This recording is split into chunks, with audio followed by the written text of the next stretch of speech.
Hey YouTube, this is NanoVid's iPod Help, coming at you from a small town, disclosed, of course, we don't want to get in trouble.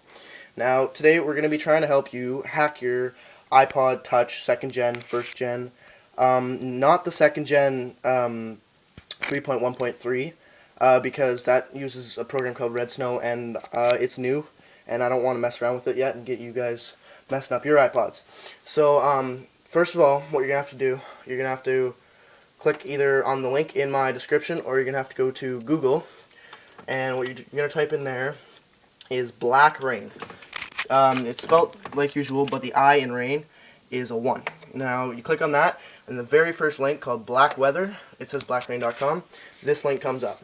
Now, this is the program you're going to be using to hack your iPod and get the program called Cydia. Now, you got to scroll down, click on Download for Windows, or Mac if you're using it, but I don't know how Mac handles this, so you better just keep with Windows if you're watching.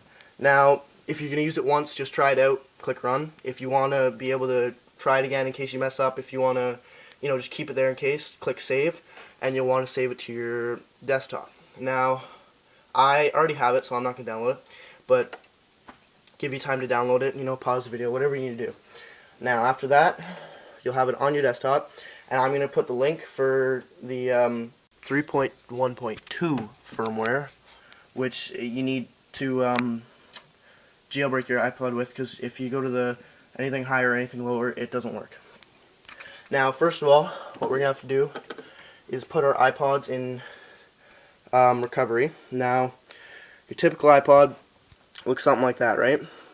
Now, you want to hold it, both buttons, until you see the little power slide off bar. Once you see that right there, you slide it off, let it be. And then your iPod, you'll see, yeah, there's a little wheel. It comes up, and you hear the bleep in your computer. That means your iPod just went into recovery. Now, it should load on your iTunes, and if it doesn't, you just unplug or you just reload your iTunes. I think I'm going to have to unplug. Now, this is what you'll see. You'll see the little connect to iTunes. You want to ignore this. You want to click OK or whatever, but don't click restore. You wait for this. Now, if you look on the iTunes there, you've closed this down. Everything is just blank waiting for you. And instead of clicking restore right away, we're going to have to do a custom restore, which is you hold the shift key down and then you click restore. Then it'll come up with a window. It'll ask you, here, I think actually I'll do it right here for you. You'll see this, it'll be asking you for the firmware you want to download. Now, mine's on my desktop, and like I said, it'll be in my description. It's hard to find, but once you get it, you just wait for the free download, and you'll get it just fine. Then you click on that, you click, and then you click open, and then you let it run, and you just follow it through, let it do its restore. It'll take you a while, because it's completely wiping your iPod, and then from there, you'll have a new iPod. Like, it'll show you just your standard iPod apps and the dock and everything. And then from there, you're going to want to click, while you're still plugged in, click straight to Black Rain.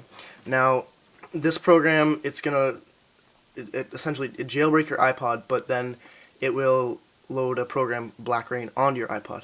When you run it, it'll say this up here in this top box here. It says Make It Rain. You want to click that. It'll say running, and it'll run, and then your iPod will look like this. You'll see a little guy in the swirly iPods. Now, it says after yours loads, it might take a while because mine's already been jailbroken.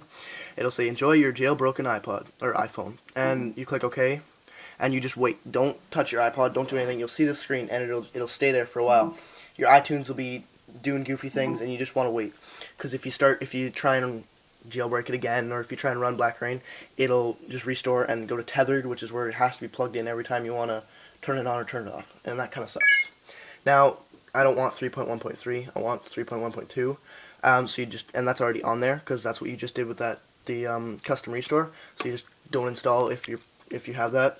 Now, you'll see mine's trying to sync. I canceled it because I don't want to right now. Then, you'll get all your boxes and everything saying it's done for waiting for reboot, and then you'll have this screen right here. It'll be your typical screen. You'll have the black and the dock, but then you'll have this program over here. You won't have anything like this. You'll just have Black Rain, this top teardrop, black teardrop. Then this screen will load.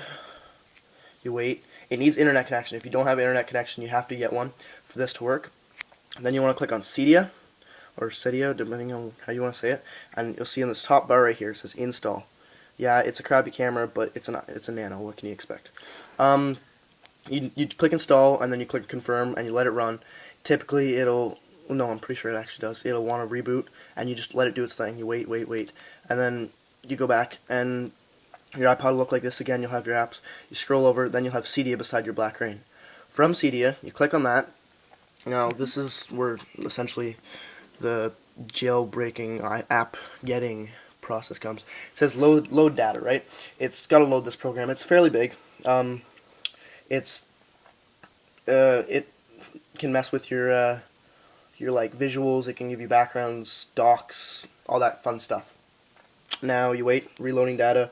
It'll go for a couple minutes if you're loading it the first time, or maybe your iPod's kind of slow. Mine is, so don't worry. It should look like this. If it doesn't look like this, try uninstalling it, going back into Black Rain, and from there, reinstalling it. Yes, it takes a while. It's not fun, but if you want to hack your iPod, gotta be done. Alright, we're gonna pause here and just skip ahead.